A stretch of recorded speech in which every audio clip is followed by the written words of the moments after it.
this is the most important part of the hackathon is built to convert. So it's going to be a lot of sales happening in the hackathon. There's multiple categories for doing sales. There's the most revenue and everything. So it's going to be a lot of sales and marketing going on. So how to pitch your product to investors or clients, mostly clients for this one. And I'll kind of dabble in the how to pitch your product when you become a finalist for Solon's Agent Mesh or something else at the end of the thing. So like agenda for this, what is pitching? What should you focus on? Essential intent that you're trying to do with your product, and steps to pitch, and further insight. Further insight being the hackathon related stuff. So what do I mean by pitching? Well, it is to showcase your product to an audience that you you selected, or B, you think that they have a problem that you can fix. So in that sense, pitching is just about the product that you're doing. It might be the services that you're giving if you're like a consultant or anything similar, or in this case now, like with the idea of the hackathon, it's going to be mostly the product. So the art of explaining your product to the right audience, well, that's pitching. Uh, well, on that sense, I do want to say that, well, first time founders do focus quite a bit on the product, and they don't actually focus on the audience. And to continue on that, it's the ICP, ideal customer profile, that you want to actually focus on. Like, what does like, for example, a small business owner in Ottawa, like let's say like Ontario, wants, if they dabble in like kind of like plumbing or something, their HVAC business. What do they want? What can I fix for them? And if that is your ICP, that's great. But most people go like, oh, like we sell to 20-year-olds or like 25-year-olds in like University of Ottawa, which is like okay, but like the age doesn't have to do with like anything in this situation. So like not the age demographic, most likely the specific people that you're trying to target is the important part here. And what I mean by that is kind of fall in love with the audience that you're trying to sell to, or like kind of try to fall in love with the problem scope that you're solving for. And if you don't have either, that's going to be kind of difficult to sell your product, because you have no interest to the person or to the product scope. Well, that I'll get into. And when you have the client that you want to sell to, the ICP, the ideal customer profile, and it's not going to always be the ideal for you. If it can become like kind of sort of something else, so like adjacent to what an ideal customer would be, but you can still sell to them. They still can be interested to your product that's solving for a specific pain point that they have.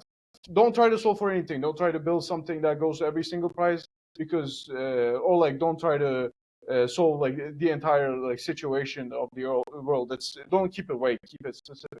And what do they give you as like payment or time? Like, are they paying by their time? Are you gonna be just onboarding them to get their data to further better your product over time? Or is like, what's the pricing scheme? We had a great talk with Anton and Ryan yesterday about like how to price your product in like different environments. Like, will it be a subscription? Will they pay by token? This is the usual stuff that AI companies, well, AI enabled companies go for. And if it is by token, it's like, of course it's great. You can make it work, because if they pay by the token, you get paid first, and then afterwards, whatever AI call that you do, regardless if it's local or not, you will get a margin of that. And can you sell into enterprise? There is a B2B section here. B2B meaning business to business, B2C meaning business to consumer. And consumer apps, yeah, of course, it's kind of like the hype. I kind of understand it, but it's also really like very infamously hard to sell to consumers, because you got to do a lot of marketing beforehand. You got to do a lot of like different stuff. So like maybe selling in enterprise would be a good choice for you, because you have a time from 6th of September to get the product right, and then an entire week afterwards until Friday 12th to actually sell the product. So maybe try to get into some enterprise calls. And everyone is selling something. Checking who is buying what and what customers would give you is a good edge to have. Are they going to be paying by subscription? Like pulling back on that. And why you? The competitors don't matter if only your product matters. If you don't have a good product, why would you care that much about your competition? It's a really backwards way to look at things. You have to, if you want to perfect the product, perfect the product. Don't try to say, oh, competitor is doing this, I'll undercut their prices and sell this. Yeah, that might work, but like It's one, not interesting. Two, you're not falling in love with the client or the problem scope. You're just trying to copy off someone else and selling to someone else for less price. Is it like, okay, it might work. You might even win the hackathon. Maybe, who knows? But like, maybe not do it. Yeah. So focus on the product that you do. Try to come up with a perfect product, or to try to make it perfected with the iterations that you do. Talking to different people, saying like, oh, like what problems do you have? Maybe not that, but like specific problem. Are you having any problems with lead generation? Are you having any problems with with reaching out to different audiences? Do you have any problems with designers? Are they getting paid too much? Like, do you want to cut them off, switch it with an AI or something? There's a lot of problems that you can solve for. And the last one, why now? So I'm gonna go through four different things. First one being the moat. Circling back to the why you, is it the latest technologies that made the product possible? It was like, without, like, I don't know, the latest Gemini models, would your product completely not be able to do anything that it does? And in that sense, if it is that, yeah, by now makes sense. But like, also backing up with the evidence is important. Social proof for the product and the reason behind it. Uh, that's important. As in, oh, I'm an ML engineer. I have 4 years in this specific scope, or I have I solved for this problem specifically in different companies, or you worked in teams that matter. You build products that matter to this specific problem. That's perfect evidence that you can back it up with. The founder matters a lot here. I don't know if you like look at YC and the people that they get in and everything. They usually try to focus on like what Stanford, Harvard graduates and everything. So like the people behind the product matter, because if they lose motivation for like a small amount of time, the product goes to it just falls down. And if there's a team behind it that can actually work towards making the product better, or selling it to better audiences, or scaling it to places that it never was in, that is like really important. So the founder here matters a lot. You have to show the grit, even like for like a week or something, that you can get a product and sell it to, and actually get quite a bit of money on it. And validation. Are potential customers actively looking for solutions? Is there evidence of growing interest or urgency around this problem? Is there anything that showcases that the stuff that you're solving for actually has an audience? So you maybe have found like an ICP for this, but like, do actually people want this? Like, maybe you're selling to like specific a local an accounting company, but like if they have something like QuickBooks or something, like why would they use your specific thing to get people in? It's like if there's already a solution for it, that's great. That's validation. If people are looking to change something in their current workflow, and you become the solution, like you become the glue to make it work, it's good. But without validation, building a perfect product actually doesn't really matter that much. There was like a post on Reddit saying, "Oh, I spent like $250,000 on a product that no one is buying. Over engineering hell, it's bad." Yeah. And FOMO, sell people on what they will be missing.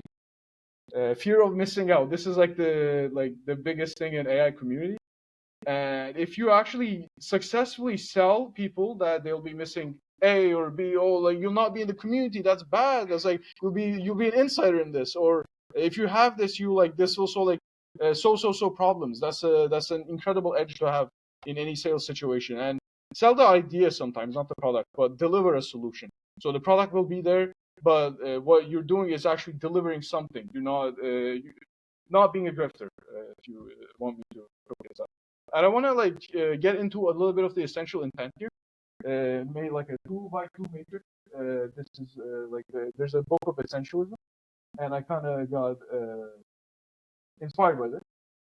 So if you have a vague vision or a mission that is not good for you, it makes sense. Like, it will mean that your product actually doesn't solve for anything it claims to solve for something. So inspirational in general, that is vision or mission, that is very boring stuff like we want to change the world. Yeah, most people do. But does your product actually do it? That's the important part. So general and blank, leadership, teamwork. These are like, oh, what are the four values of your startup? It's like, and you like list values or something. That people might see some value in it, but like usually that doesn't really translate into shareholder value. Neither does it transfer into sales. And quarterly objective is like, oh, in this week we want to get like 20 sales in. That's that's very solid. That's very bland, but it's okay. It can help you like scale. It gives you an idea for the team that you're working with. Increase profit 5% over the last year results, for like enterprise. But what we're looking for is essential intent. For example, to make deep research APIs accessible and easy to use, so plug and play for local startups by the end of the year. This is an excellent initiative to have. Investado will like it. Everyone will like it. It'll be like good in the scope of hackathon and everything else. So what you're going for in this is essential intent. Great, no worries. It's going to be concrete and it's going to be inspirational, and that's going to be what you're going for to perfect your product in a way. And the interest analysis, so this is going to be like maybe a gut punch for most people. So that's cool for your product. It's like, oh, what do you think about my product? This is my product. Are you interested? That's cool. It usually means that it's unaware and they're not interested. It's not a pain point. It's not going to get them to buy anything. Neither is it a current urgent problem that they're trying to fix. There's like, oh, that's cool. That's great. This is not a good sign, by the way. This is a horrible sign for most software developers. And they take it as a positive sign. It's not. Can you send us your one pager? They're interested, yeah.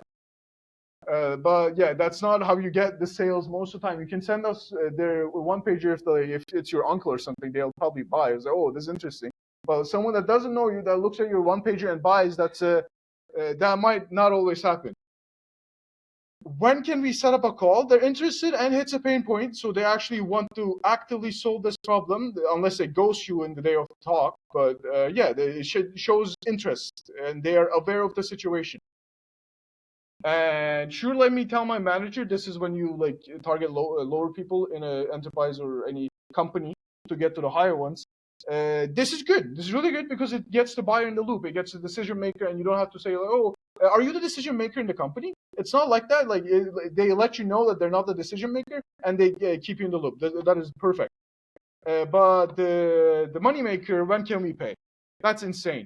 Like completely. If you build a product in like 6 hours a day, and you get when can we pay at the end of it, that's perfect. That's what you want. Like their hair is on fire. They want to pay like right now.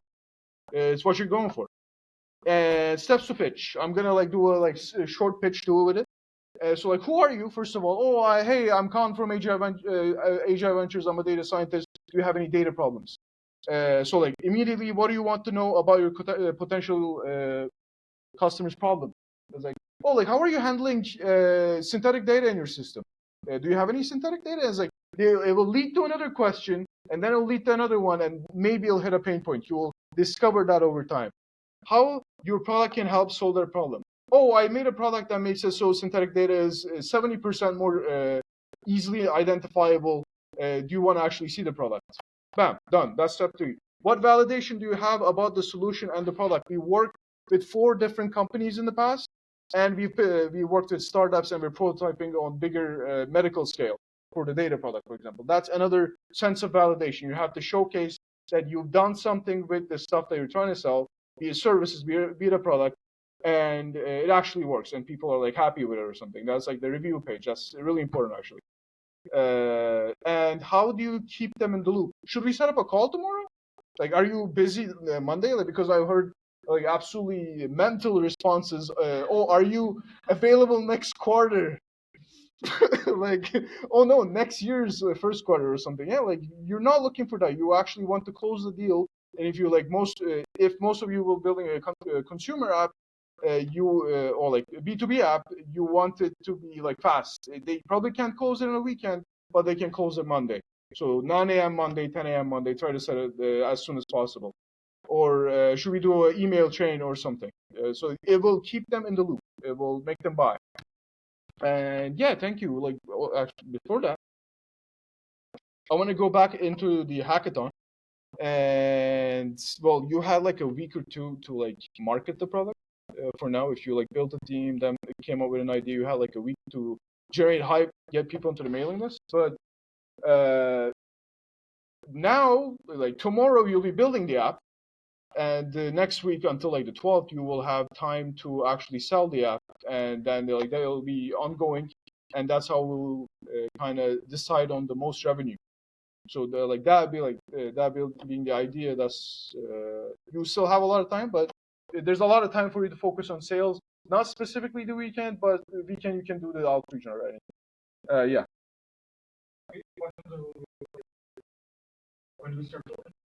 You start building at 10:30 tomorrow, not before.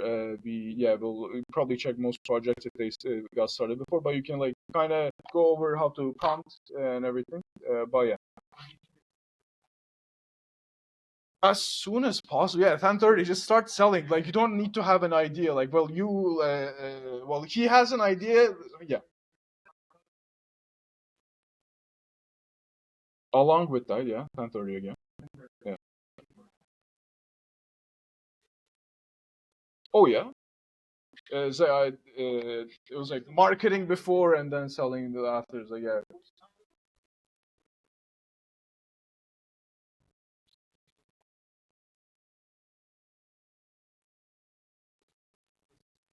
Yeah, just don't be a grifter. Don't sell like actual fluff. Yeah.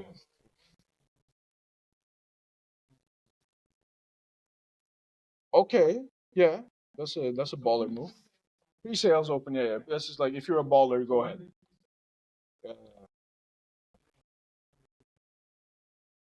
Right now, I guess. Yeah, you can do that.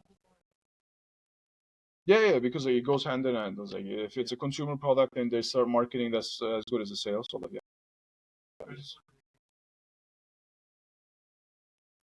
Yeah, it's no, yeah.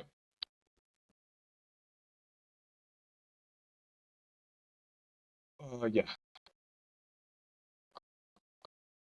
like anything but cash in that sense.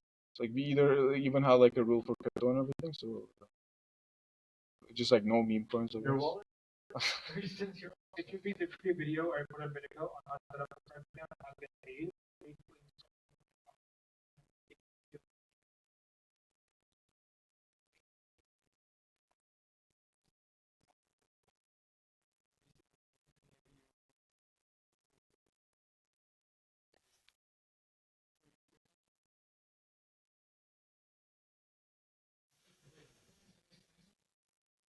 No, you cannot like be well one a like check this stuff like most of the time, and if you like don't provide, that's gonna be like seen as suspicious.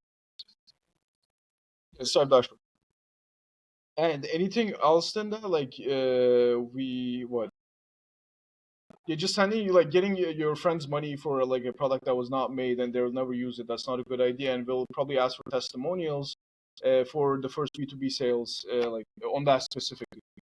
So yeah, that's like small testimonial, not too big. They like you actually have to see that the business that you're selling to actually wants to buy it and has a reason that they bought your product instead of just talk or like them being your uncle or yeah, aunt or something.